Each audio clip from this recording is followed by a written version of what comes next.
آج میں آپ کے سامنے سورہ آل عمران کی آیت نمبر 26 اور 27 پیش کر رہا ہوں۔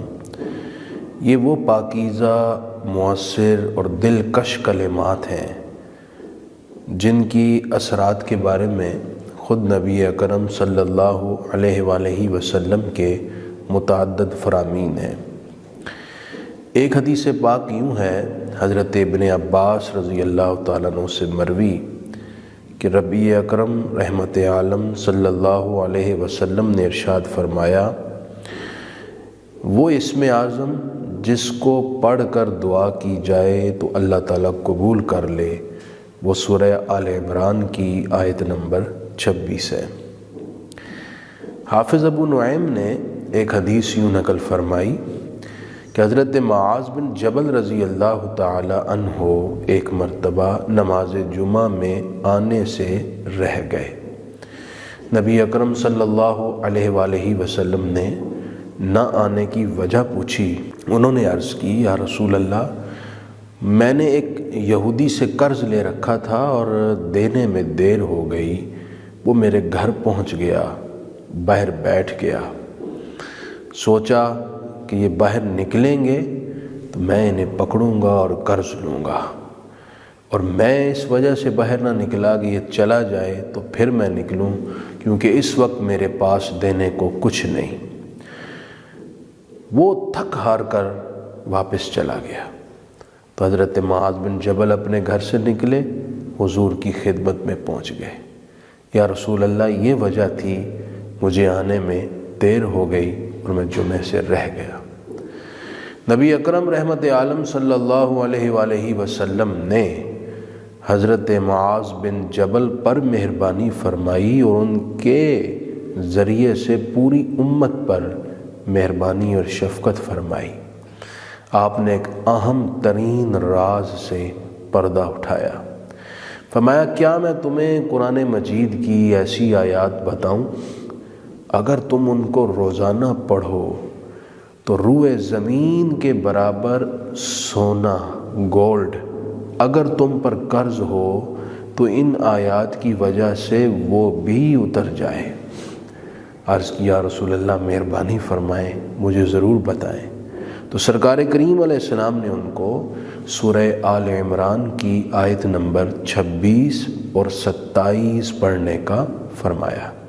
یہ روزانہ ایک مرتبہ پڑھی جائے، اور اس کے ساتھ فرمایا یہ کلمات پڑھے جائیں، رحمان الدنیا والآخرہ ورحیمہما تعطی منہما من تشاء وتمنع منہما من تشاء اقضی عنی دینی۔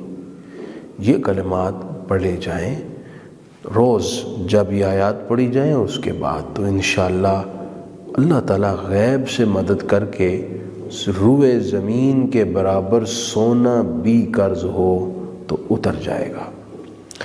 یہ آیات جب نازل ہوئیں تو خاص موقع تھا، غزوہ خندق کی کھدائی ہو رہی ہے۔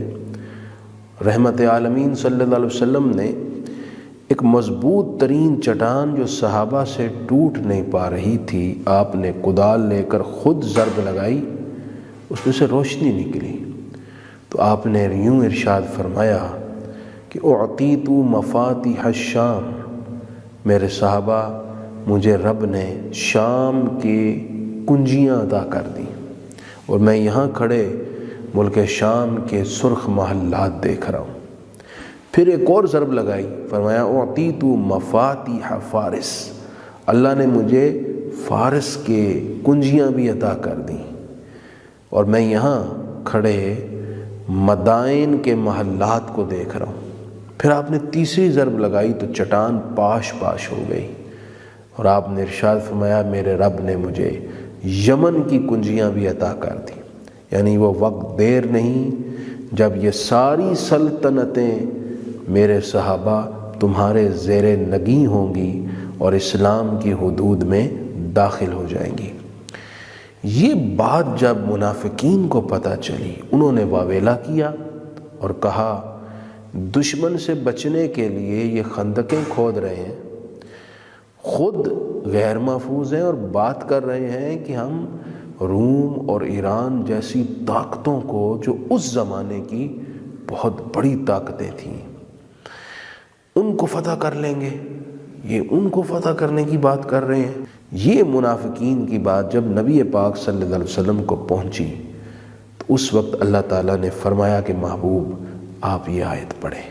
یہ آیت نازل ہوئی اور نبی کریم علیہ السلام نے اس آیت مقدسہ کی تلاوت فرمائی۔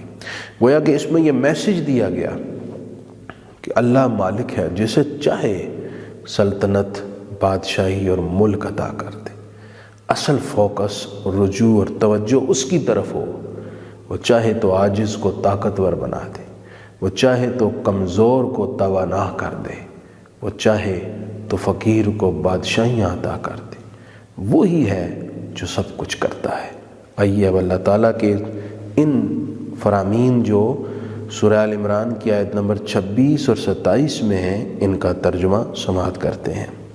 اللہ تعالیٰ نے ارشاد فرمایا قُلِ اللہم مالک الملک، اے حبیب آپ یوں عرض کریں، اے اللہ، اے ملک کے مالک، تؤتی الملک من تشاء، تو جسے چاہتا ہے ملک دیتا ہے، سلطنت دیتا ہے، غلبہ دیتا ہے۔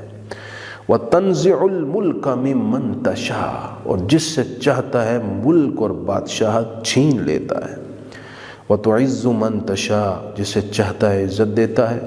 وَتُذِلُّ مَن تَشَاءُ، اور جسے چاہتا ہے ذلیل کرتا ہے۔ بِیَدِکَ الْخَیْرُ، ساری بھلائیاں تیرے ہاتھ میں ہیں۔ اِنَّکَ عَلیٰ کُلِّ شَیْءٍ قدیر، بے شک تو ہر شے پر قادر ہے۔ تُولِجُ اللَّیْلَ فِی النَّہَارِ، تو رات کو دن میں داخل کرتا ہے۔ وَتُولِجُ النَّہَارَ فِی اللَّیْلِ، اور دن کو رات میں داخل کرتا ہے۔ وَتُخْرِجُ الْحَیَّ مِنَ الْمَیِّتِ، اور زندہ کو مردہ سے نکالتا ہے، جیسے بیج سے درخت کو، نطفہ سے انسان کو، انڈے سے پرندے کو۔ وَتُخْرِجُ الْمَیِّتَ مِنَ الْحَیِّ، اور تو مردہ کو زندہ سے نکالتا ہے، جیسے کہ زندہ سے ایک بے جان نطفہ نکالتا ہے، درخت سے بیج کو نکالتا ہے، وغیرہ۔ وَتَرْزُقُ مَن تَشَاءُ بِغَیْرِ حِسَابٍ، اور تو جسے چاہتا ہے بغیر حساب اور شمار کے رزق عطا فرماتا ہے۔ اللہ کریم ان آیات کو ہمیں روٹین سے روزانہ پڑھنے کی توفیق دے اور ان کی برکات بھی نصیب فرمائے۔